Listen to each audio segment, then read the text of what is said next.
வணக்கம். அக்ஷய லக்ன பத்ததி ஜோதிட ஆசிரியர் ஸ்ரீ குரு உமா வெங்கட். படிப்பை பற்றி கேள்விகள் அப்படிங்கிறது நிறைய பேருக்கு இருக்குது. என்ன படிப்பு படிக்கலாம்? இன்றைக்கி கல்விங்கிறது முக்கியமான ஒன்றாக இருக்குது.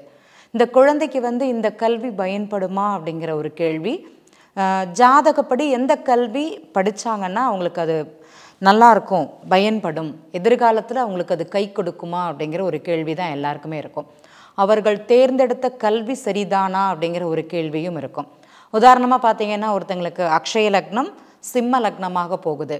சிம்ம லக்னமாக போகும்போது அந்த 2ஆம் அதிபதி புதன் அப்படிங்கிற கிரகம் இருக்கும். அந்த புதன் அவருடைய ஜாதகத்தில் எங்கே உட்கார்ந்துருக்கிறாளோ அது சார்ந்த கல்விகள் தான் அன்றைய காலகட்டத்தில் அந்த ஜாதகர் படிப்பார். இப்போ புதன்கிறது கம்யூனிகேஷன். இந்த கம்யூனிகேஷன் அப்படிங்கிறது இந்த 2ஆம் அதிபதி புதன் உதாரணமாக 6ஆம் இடத்துல இருந்தாங்கன்னா, 6ஆம் இடம்ங்கிறது பிரச்சனைக்குரிய கல்வி அப்படிங்கிறது அங்கே இருக்கும். அப்போ சிலர் கணக்கு சம்மந்தப்பட்டது, அதே மாதிரி ஆடிட்டிங் சம்மந்தப்பட்டது, அக்கௌண்ட் சம்மந்தப்பட்ட கல்விங்கிறது அவங்க படிப்பாங்க. சிலருக்கு மருத்துவம் சார்ந்த கல்வி அப்படிங்கிறது அவங்களுக்கு கை கொடுக்கும். இதே புதன் 2ஆம் இடத்துலையே இருந்தாங்கன்னா பேச்சு சம்மந்தப்பட்டது, படிப்பு சம்மந்தப்பட்டது, வாக்கு சம்மந்தப்பட்டது, கணக்கு வழக்குகள் சம்மந்தப்பட்ட கல்விங்கிறது அவங்க படிப்பாங்க. இதே புதன் 3ஆம் இடத்துல இருந்தாங்கன்னா கம்யூனிகேஷன் சம்மந்தப்பட்ட கல்வி, டெக்னிக்கல் சம்மந்தப்பட்டது, ஏதோ ஒரு டிப்ளமோ சம்மந்தப்பட்டது, அந்த மாதிரி கல்வி அப்படிங்கிறது படிப்பாங்க. இதே லக்னத்திற்கு புதன் 4ஆம் இடத்துல இருந்ததுன்னா அந்த ஜாதகர் ஆட்டோமொபைல் சம்மந்தப்பட்டது, இன்ஜினியரிங் சம்மந்தப்பட்ட கல்விங்கிறது படிக்கிறதுக்கு ரொம்ப யூஸ்ஃபுல்லாக இருக்கும். 5ஆம் இடத்துல இருந்ததுன்னா சைக்காலஜி சம்மந்தப்பட்டது, மனசுக்கு பிடித்த கல்விங்கிறது அந்த ஜாதகர் படிப்பார்.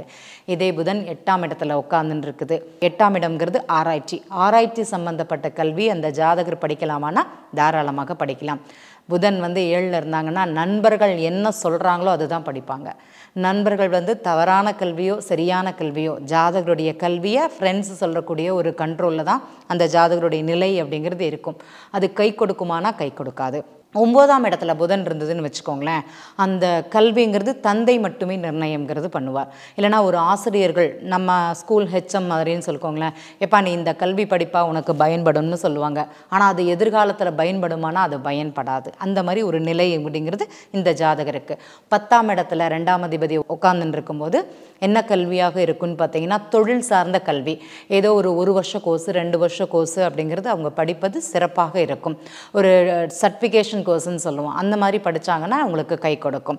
அதே இது 2ஆம் அதிபதினு சொல்லக்கூடிய கிரகம் 11ல் இருந்ததுன்னா மனதுக்கு பிடித்தது, தன் ஆசைப்பட்ட கல்விங்கிறது அந்த ஜாதகர் படிப்பார்.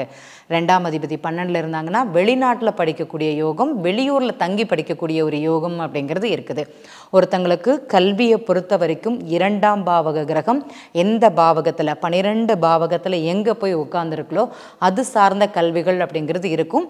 அந்த கல்வி ஸ்தான அதிபதின்னு சொல்லக்கூடியது எந்த இடத்துல இருந்தால் அது பயன்படும், எதிர்காலத்தில் அன்னைக்கு பயன்படாது அப்படிங்கிறது அவங்க ஜாதகத்துக்கு பார்த்தாங்கன்னா தெரியும். நன்றி. இதுபோல் மீண்டும் ஒரு ஆய்வில் சந்திக்கலாம்.